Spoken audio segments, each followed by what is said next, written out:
इस वीडियो को शुरू करने से पहले मैं आप सभी को बता दूं कि ये वीडियो खास तौर पर उन लोगों के लिए है जो पहले कभी पबजी खेलते थे, खेल रहे हैं या फिर खेलने के बारे में सोच रहे हैं। बहुत सारे लोगों को पबजी खेलने की आदत लग चुकी है और लोग इसे बुरा भी मानते हैं, लेकिन आज हम उसी पबजी गेम से जिंदगी की कुछ ऐसी सीख सीखेंगे जो आपको पता होना चाहिए। जो लोग पबजी खेलते हैं उन्हें तो बहुत ही मजा आने वाला है, लेकिन जो लोग पबजी नहीं खेलते हैं वो लोग भी इस वीडियो को जरूर देखें, क्योंकि आपको सीखने को मिलेगा कि कैसे हर एक चीज से आप कुछ न कुछ जरूर सीख सकते हैं। हम सीखना शुरू करें उससे पहले यदि आपने हमारे नए channel Mahendra Dogne life coach को सब्सक्राइब नहीं किया है तो सब्सक्राइब करके बेल आइकन जरूर दबा लें। पबजी गेम से सबसे पहले आपको सीखने को मिलता है कि जीवन में हमेशा प्लानिंग बनाकर काम करें। जब भी आप प्लेन से जमीन पर उतरते हैं तो उसके बाद एक सर्कल बनता है। वो सर्कल धीरे धीरे छोटा होता जाता है और आपको उस सर्कल के अंदर रह के खेलना होता है, लेकिन कई लोग बिना प्लानिंग करके सर्कल से बहुत दूर उतर जाते हैं और उसके बाद वहीं पर एक दूसरे को मारते रहते हैं और उसके बाद वो ब्लू जोन में आकर खुद ही मर जाते हैं और गेम को कंप्लीट नहीं कर पाते हैं। हमारी जिंदगी में भी यही होता है,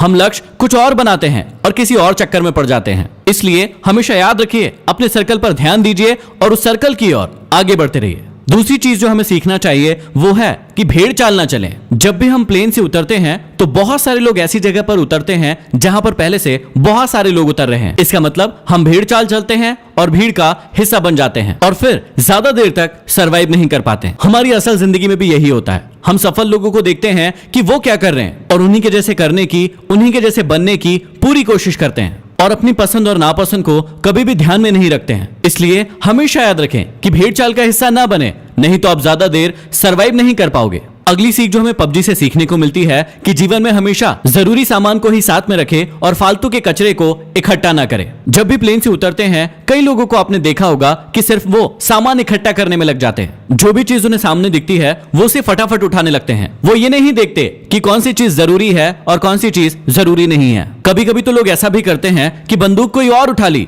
और गोली कोई और ही उठा ली जो उस बंदूक में लगने ही नहीं वाली। अब इसी बात को अपनी जिंदगी से कनेक्ट कीजिए। दिन भर में आप बहुत सारे वीडियोस देखते हैं, बहुत सारी किताबें पढ़ते हैं और बहुत सारी चीजें सुनते हैं जो आपके लक्ष्य से बिल्कुल भी रिलेटेड नहीं है, लेकिन दिन भर आप उन सभी चीजों को अपने दिमाग में घुसाते जाते हैं। तो यहाँ हमें सीख मिलती है कि फालतू का कचरा इकट्ठा करने से अच्छा है कि जो चीज हमारे लक्ष्य के काम आए सिर्फ उसी चीज को हम अपने पास रखें। अगली चीज जो हमें पबजी से सीखने को मिलती है कि हमेशा टीम वर्क करें। जब भी हम पबजी खेलते हैं तो या तो अकेले खेलते हैं या फिर अपनी टीम के साथ खेलते हैं। जब भी टीम के साथ खेलते हैं तो हमें ऐसी ऐसी गालियां सुनने को मिलती है जो हमने पहले कभी नहीं सुनी है। अब इसमें कुछ लोग तो टीम का साथ देते हैं, लेकिन कुछ लोग टीम से दूर भागते रहते हैं। कुछ लोग तो ऐसे भी होते हैं जो अपनी टीम के बंदे को दूर से बैठकर मरता हुआ देखते हैं और उसे रिवाइव भी नहीं देते। ऐसी टीम ज्यादा समय तक नहीं टिक सकती है जो यूनिटी के साथ नहीं खेलती है। जैसे पबजी में यूनिटी का बहुत ज्यादा इंपॉर्टेंस है, वैसे ही हमारे जीवन में भी टीम वर्क और यूनिटी का होना बहुत ज्यादा जरूरी है।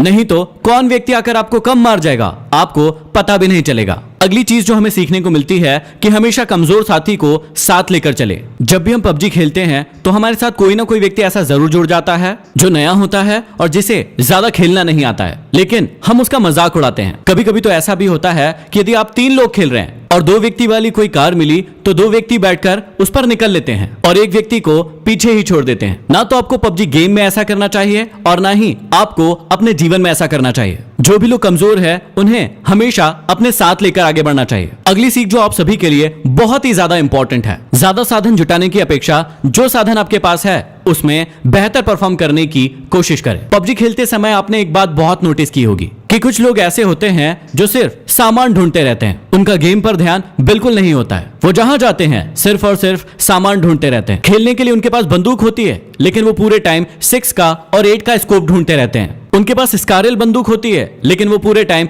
कार 98 ढूंढते रहते हैं। और जब वो बहुत सारा सामान इकट्ठा कर लेता है तो सामने से एक ऐसा व्यक्ति आता है जो उसे छोटी सी गन से मार कर चला जाता है और उसका सारा इकट्ठा किया हुआ सामान लूट कर ले जाता है। इसलिए सीख को हमेशा याद रखिए, जो आपके खेल में भी काम आएगा और आपके जीवन में भी काम आएगा, कि ज्यादा साधन जुटाने की अपेक्षा जो साधन आपके पास है उसमें बेहतर परफॉर्म करने की कोशिश करें। अगली सीख जो बहुत ही ज्यादा जरूरी है कि हमेशा अपने आप को रिचार्ज करते रहें और हमेशा एनर्जेटिक बने रहें। आप सभी को बहुत अच्छे से पता होगा कि पबजी गेम में हेल्थ और ड्रिंक्स का कितना ज्यादा इंपॉर्टेंस है। समय समय पर यदि आप अपने आप को ड्रिंक नहीं पिलाएंगे, बैंडेज नहीं लगाएंगे, तो आप बहुत ही जल्दी मर जाएंगे। ठीक इसी प्रकार से हमारे जीवन में भी होता है। हमें सिर्फ काम ही नहीं करते रहना है, समय समय पर अपने आप को रिचार्ज भी करते रहना है। अगली बहुत बड़ी सीख हमें पबजी से मिलती है कि शत्रु को कभी भी कमजोर ना समझे। जीवन में आपको कभी भी पता नहीं होता है कि सामने वाला शत्रु कौन है, उसके पास कितने साधन हैं, और ऐसा ही हमारे साथ पबजी में भी होता है कि उसके पास कौन सी गन है, उसके साथ कितने लोग हैं, उसके पास कितना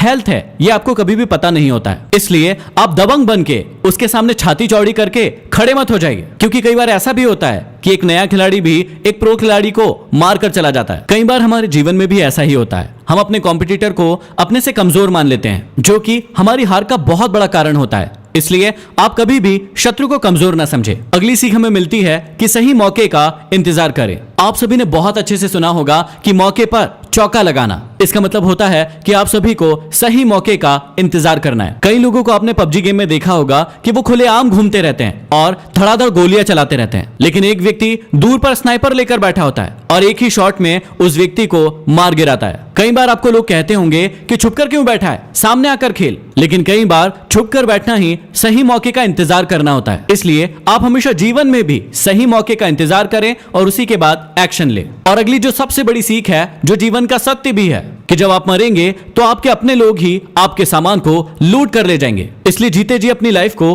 पूरी तरीके से एंजॉय कीजिए। जो भी साधन आपके पास उपलब्ध है उसका पूरा उपयोग कीजिए, क्योंकि मरने के बाद तो लुटेरे बैठे ही हैं। तो ये कुछ सीख थी जो हर इंसान को पबजी गेम से जरूर सीखना चाहिए। इस वीडियो को हर पबजी खेलने वाले तक जरूर पहुंचा दीजिए ताकि वो बहुत कुछ सीख सके।